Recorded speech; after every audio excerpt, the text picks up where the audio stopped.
আসসালামু আলাইকুম রহমতুল্লাহ বারাকাতুহ। ওয়ালাইকুম আসসালাম ওয়া রাহমাতুল্লাহি ওয়া বারাকাতুহু।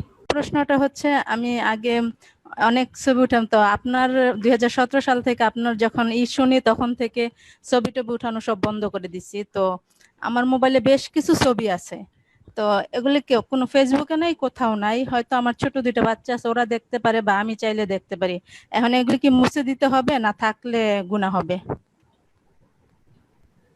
ছবিগুলি মোবাইলে রাখলে এর ক্ষতিকর দিকও আছে। আল্লাহ না করে কখনো যদি মোবাইল হারিয়ে যায় অথবা কেউ চুরি করে নেয়, তাহলে অন্যের হস্তগত হতে পারে। হ্যাঁ, তো এরকম অনেক সময় দুর্ঘটনা ঘটছে। সুতরাং সতর্কতা অবলম্বন করাটাই ভালো। আল্লাহ যেন হেফাজত করেন সবারই। আজকাল এই এই ছবিটা এমন হয়ে গেছে যে অনেকে এটা রাখছেন স্মৃতি করে। হ্যাঁ, আর এই ছবিগুলি নিয়ে যেহেতু দ্বিমত আছে, আর সেটা প্রকাশ্যে কোথাও ঝুলিয়ে রাখছেন না, টেবিলে অথবা দেয়ালে আপনি রাখছেন না সাজিয়ে। তো সুতরাং যদি বাঁচতে পারেন তো সবচেয়ে ভালো। এগুলো যদি নিশ্চিহ্ন করে দেন, সালাফি ওলামারা এটাই বলছেন। আর যদি রাখেন তাহলে আপনি মোবাইলের মেমোরিতে যদি রাখেন তো হয়তো রাখা যেতে পারে। আল্লাহু আলাম, যেহেতু মাসলায় ইখতিলাফ রয়েছে এই ছবিগুলি কি নিষিদ্ধ কিনা। জি, শেখ হোসেন রহমতুল্লাহ বলছেন না, এই ছবি নিষিদ্ধ নয়, কারণ এই ছবিতে হাত কাজ করে না তার কাছে। সুতরাং এই ছবিগুলি, যে ছবির হাদিসের ওপর যে কঠোর শাস্তির কথা এসছে, সেগুলি হচ্ছে এমন যেই ছবিগুলি আপনার হাত দিয়ে তৈরি করা হয়েছে, অথবা সেগুলি প্রতিমূর্তি, যেগুলিতে শিরকের সম্ভাবনা রয়েছে, যেগুলিতে অতি ভক্তির সম্ভাবনা রয়েছে। মৃত ব্যক্তি রাখা হয়েছে আর ধীরে ধীরে ভক্তি শুরু হয়েছে। ধর্মগুরুদের যেমন হয়ে থাকে, যেমন বোহরাদের, তারা প্রতিটি দোকানে বাড়িতে প্রতিটি রুমে একটা করে ছবি রেখে সে মাসুম ইমামের পূজা করে। তো যাদের এই ফিতনাগুলি রয়েছে, তো এগুলো হচ্ছে, এই ছবি হচ্ছে শিরকের রাস্তা। আর আল্লাহ রাব্বুল আলামিন সৃষ্টির সাথে সদৃশ্যতাও, এই দুটো কারণে ছবিকে হারাম করা হয়েছে। একটা কারণ অবশ্য থাকছে, কিন্তু এই ক্যামেরার ছবিগুলি নিয়ে বড় দ্বিমত রয়েছে, আবার বলছি। সেজন্য যদি বেঁচে থাকতে পারেন তো ভালো, আর এগুলোকে যদি আপনি নিশ্চিন্ন করে দিতে সবচেয়ে ভালো। সতর্কতা আর কি। আল্লাহু আলাম। আসসালামু আলাইকুম স্যার। ওয়ালাইকুম আসসালাম ওয়া রাহমাতুল্লাহি ওয়া বারাকাতুহু। জি, বলেন। আমি আলহামদুলিল্লাহ, আমি অনেক বছর চেষ্টা করে আজকে করতে পারলাম। আলহামদুলিল্লাহ। আমার প্রশ্ন হচ্ছে আমার হাজবেন্ডকে নিয়ে। আমার হাজবেন্ডের বয়স প্রায় আপনার 63+।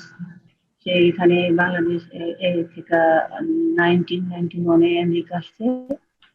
আগের জীবনে কি নামাজ পড়ছে কিনা জানি না, আমার শাশুড়ির কাছে শুনছিলাম পড়ছে, রোজা করছে, কিন্তু এই এত বছর যাবৎ কোনো নামাজ, কোনো কোরআন, কোনো হজ, যাকাত, দান, খয়রাত মানে কোনো কিছুই না। এবং আমিও প্রায় 9 বছর যাবৎ আমাকেও সে প্যান্ট শার্ট এটা সেটা, কিন্তু আমার আব্বা ছোটবেলাতে যেভাবে শিক্ষা দিয়েছে আমি অতটুকু চেষ্টা করছি, অনেক অত্যাচার সহ্য করছি, তারপরে আমি আমার হেজাব, আমার বোরখা, আমার নামাজ রোজা কিছু আমি ছাড়িনি। এখন আমার মা বাবা নাই, এতিম। আমার হাজবেন্ড, আসলে এটা বলাটা ঠিক হবে কিনা, এখন আমার সমস্যা আছে যে আমি বুঝতেছি।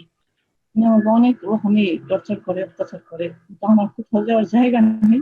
আমার একটা ছেলে আছে 12 বছরে। তো ওরা আমি 7 বছর থেকে আমেরিকাতে যেভাবে পারি নামাজ তাহাজ্জুদ সবকিছুই করাই, 5 ওয়াক্ত নামাজ। কিন্তু আমার হাজবেন্ড এখন প্রতিনিয়ত গালাগালি করে, এমনকি আল্লাহ মাফ করুক আল্লাহকেও গালাগালি করে। মানে কি যে হয়ে গেছে আমি ঠিক বুঝি না। আমি এই অবস্থায় কি করবো, কোথায় যাবো, আমার তো যাওয়ার কোনো জায়গা নাই। এখানে আল্লাহ আসছে, হেদায়েত করুন। আমার জি, জন্য দোয়া করবেন। কি করবো? জি, ইনশাআল্লাহ আল্লাহ হেদায়েত করুন, আল্লাহ আপনাকে রক্ষা করুন। জি, যদি আওয়াজ খুব একটা ক্লিয়ার ছিল না, তবে বোনের প্রশ্ন হয়ে গেছেন আপনার। আরেকটা কথা, আর আমার ছেলে তো বাংলা লিখতেও পারে না, পড়তে পারে না, বুঝেও না তেমন একটা কম। ও নোমান আলী খানের সবসময় তাফসির শুনে, সূরা ইউসুফের, তারপরে ইংলিশ সবকিছু বুঝেন। আমি শুনছি আব্দুল জাকারিয়া উনি বলছেন নোমান আলী খানের তো সহি আকিকা না। এখন আমার ছেলে তো, আম্মু তুমি একটু জিজ্ঞেস করো আমি কি করবো। এখন ওকে আমার জন্য সহজ হয়, বাংলা তো ভালো করে বুঝতে পারে না, জি, বাবা মার কথা দিতে জি, পারে না। এখন আমি এটা কি করবো একটু জি, জি, ঠিক আছে। প্রথম বিষয়টি বলি, যে আপনার স্বামী বয়স হয়ে গেছে যথেষ্ট, যতটা বুঝলাম। তারপরে তিনি নামাজ পড়েন না, তিনি দিনের কোনো কাজ করেন না, কোরআন তেলাওয়াত করেন না।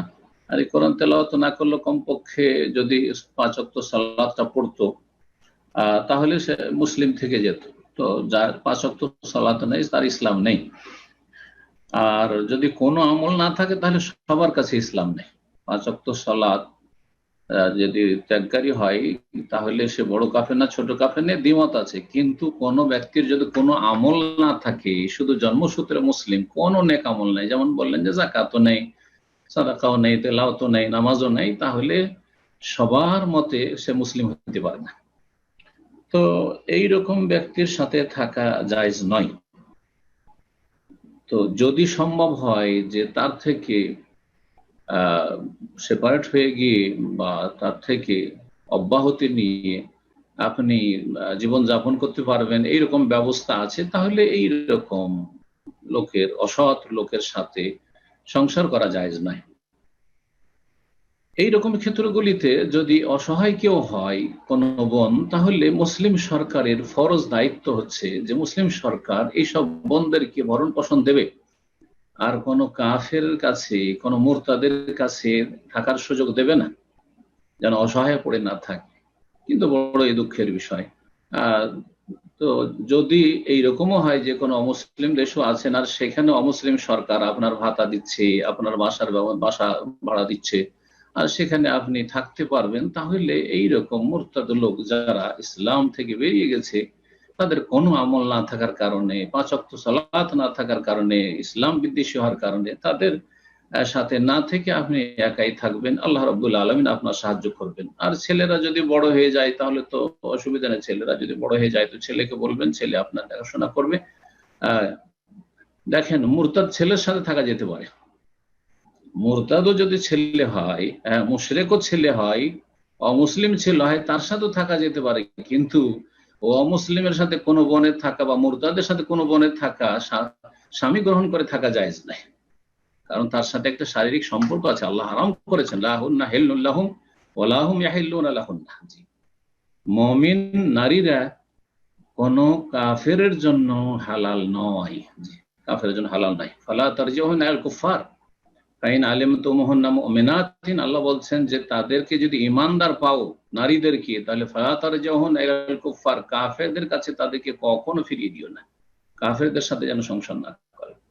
তো আল্লাহ আপনাকে নাজাত দান করেন, আপনার স্বামীর হেদায়েতের মাধ্যমে। 1 নম্বরে এই দোয়াই করবো ইখলাসের সাথে, আল্লাহ যেন এই দোয়া কবুল করেন, এবং আল্লাহ অন্তরের পরিবর্তনকারী মুকাল্লিবুল কুলুব আল্লাহ রাব্বুল আলামিন যেন আপনার এই স্বামীর অন্তরকে ফিরিয়ে দেন, তার জুলম থেকে আপনাকে নাজাত দান করেন, এবং তাকে আল্লাহ যেন মুসলিম হওয়ার তৌফিক দান করেন, মুসলিম থাকার তৌফিক দান করেন, এবং আল্লাহ রাব্বুল আলামিন আপনার বালা মুসিবত যেন দূর করেন।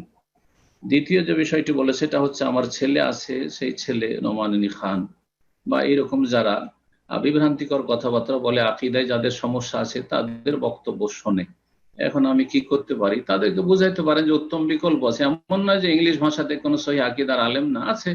পিস টিভির বেশ কিছু বক্তা আছে যারাকে জানি, আসামুল হাকিম আমার সাথে পিস টিভির রেকর্ডিং এ থেকেছেন হোটেলে এক সময়।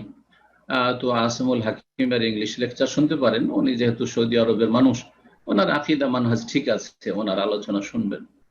আর এছাড়া যারা ধরেন বেশ কিছু বিভ্রান্তিকর কথাবার্তা বলে, তাদের কথাগুলি যদি আপনি একেবারে নাই পান বা আপনার ছেলে না পায় তাদের কথা শুনে, তাহলে একটু চোখ খুলে শুনতে হবে।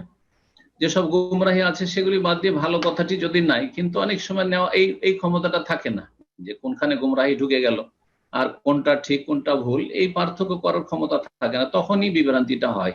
হ্যাঁ, বক্তা নিজে গুমরাহ আর অন্যকে গুমরাহ করলো, দাল্লুন মুদিল্লুন, আর আপনার ছেলে হয়তো গুমরাহ হওয়ার আশঙ্কা রয়েছে। এই জন্য এইরকম বক্তাদের আলোচনা না শোনা উচিত। ভালো বক্তা থাকতে, ভালো আলেম থাকতে বেদাতির কাছ থেকে কোন এলেম শিখবেন না। জি, আল্লাহ যেন আপনার ছেলেকে সঠিক বুঝদান করেন, উত্তম বিকল্প দেওয়ার চেষ্টা করবেন নরম ভাষায়। এমনটা না হয় যে ওই বিদাতি বক্তাকে ছেড়ে দিয়ে আবার বেদিন হয়ে গেল। তো অন্তত বেদিন হওয়ার চাইতে ভালো যে অন্তত ইসলামিক মাইন্ড আছে, কিছু ইসলামিক আলোচনা শুনছে, যদিও কিছু বিভ্রান্তি আছে, তুলনামূলক ভালো ওদের সাথে। তো আল্লাহ যেন আপনার ছেলেকেও নেক জীবন দান করেন এবং নেক হায়াত দান করেন এবং সঠিক আকীদার উপর প্রতিপালনের তৌফিক দান করেন। জাযাকুমুল্লাহ।